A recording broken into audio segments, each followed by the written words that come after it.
Hello and welcome to the section 4 of the course Security Operations and Administration. Now in this section we are going to take a look at a couple of points. We are going to learn about the security operations in organizations and the administration. Now let's start with the first video, section objectives. In this video we are going to take a look at a couple of points. We are going to learn about the objectives of this section and I'm going to explain the points. So let's talk about the section objectives or what we are going to learn here in this section.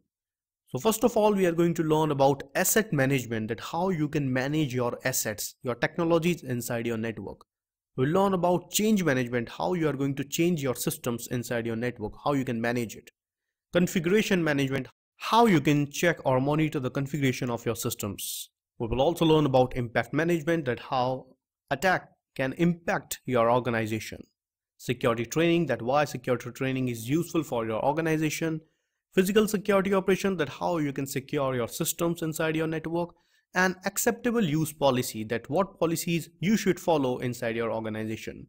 So these are the topics we are going to cover here in this section.